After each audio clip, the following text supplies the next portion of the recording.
Now, to this, elections are around the corner, and as you are spoiled for choice, of course, over 200 political parties are expected to contest the elections in 2024.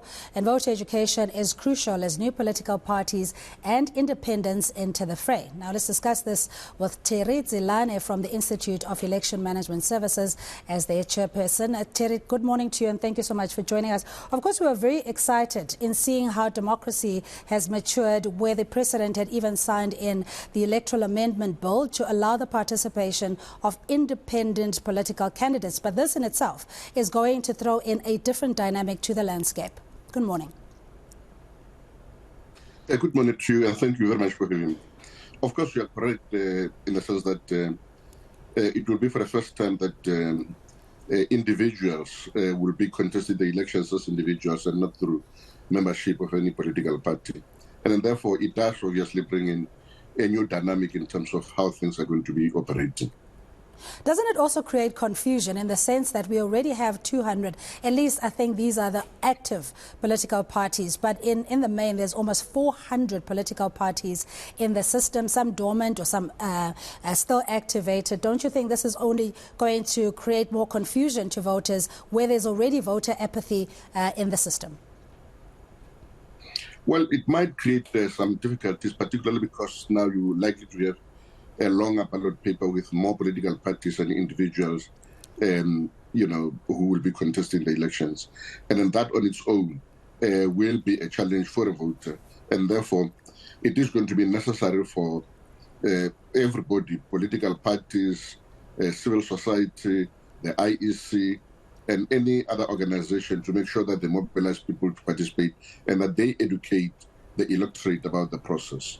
When you reflect back since the advent of democracy and how things have changed or how democracy has matured, having been part of the cohort who started the IEC at the time, what are your reflections?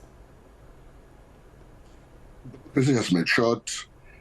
Many things have now changed. As you correctly pointed out, there were fewer political parties that were contesting the elections. And then now this is something of the past. We've got increasingly more than 600 political parties that are registered with the Electoral Commission. And it is clear every day that there are more and more parties that are going to be coming to the fore. But the systems have been improved, and it is much more easier now to participate in the electoral process than in the past. You can do registration now online, unlike in the past where you had to go to a voting station to go and register. So there are quite a number of things that have actually happened over the years. But the improvements that are there, there are improvements that are there for the better. Yes, but besides the choices that voters now have, and we know that throughout the years, the voting patterns have changed. No longer, especially with the Gen Z or the millennials, they don't have the hang-up, or rather, of the apartheid legacy, etc. All they want to see is a political party that will deliver on basic service delivery, access to, knowledge, quality of education as well. Do you think that this particular group or designated group may abstain from voting as we've seen in previous years? Hopefully not. The political parties have got a responsibility and a duty to make sure that they mobilize young people in platforms where they can find them so that they can be part of the electoral process. Because, you've got an aging population in South Africa, especially those who've been part of the liberation struggle. And you do not want to end up with a situation where young people who were not necessarily part of the past are not part of the future. So it is going to be important to make sure that the society moves side by side with young people as we proceed and go to the next era of our democracy. Yeah, now we've seen the profiles of some of the new incumbent political parties or the ones that have been registered. But over the years, we had the likes of the Soccer Party, the Dacha Party, and most recently, the Social Grants Party. What does this say about the polarized society that we have, number one, and the ideology of these political parties? Social Grant Party would then speak to those who are dependent on the social security, isn't it?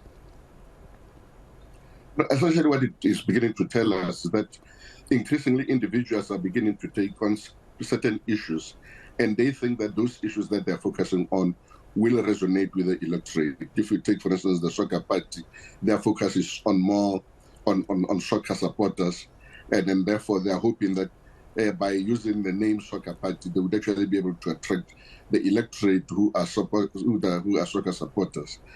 So increasingly people are moving away from having to campaign on the ticket of the past, but focusing more on issues. So we will see more and more of those kind of formations going forward, because, as I've suggested, the focus now is beginning to be issue-based and not necessarily on, focusing on what actually happened in the past.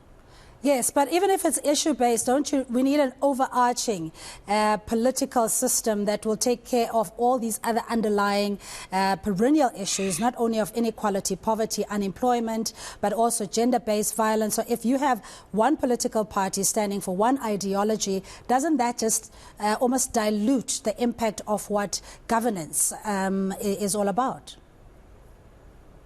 Remember that the electorate, as well as those who are participating in the electoral process, are informed about what has actually happened in the past.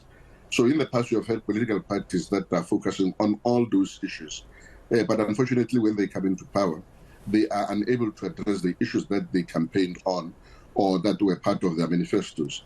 And then now this is beginning to tell us something about the capacity of political parties to deal with a myriad of issues that they actually put forward during the elections as issues that they're going to be focusing on.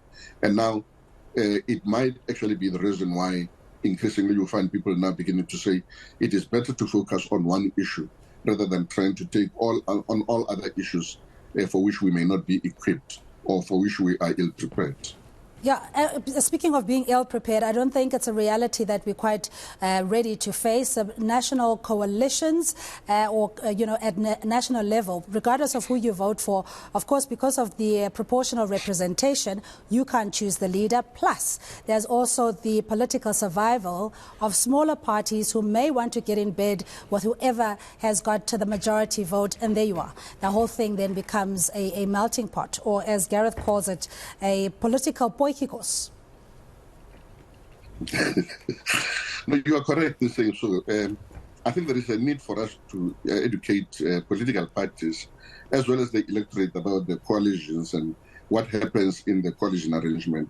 Because as you've correctly pointed out, South Africa, unfortunately, is not really ready to deal with the current status and current situations.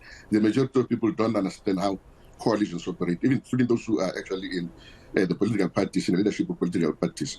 So there is a need for us to begin to educate the electorate and the political parties about what actually happens and then how they should actually deal with the issues of the coalitions. The situations that we have experienced in Johannesburg and in other metropolitan areas is obviously not good for the future for service delivery.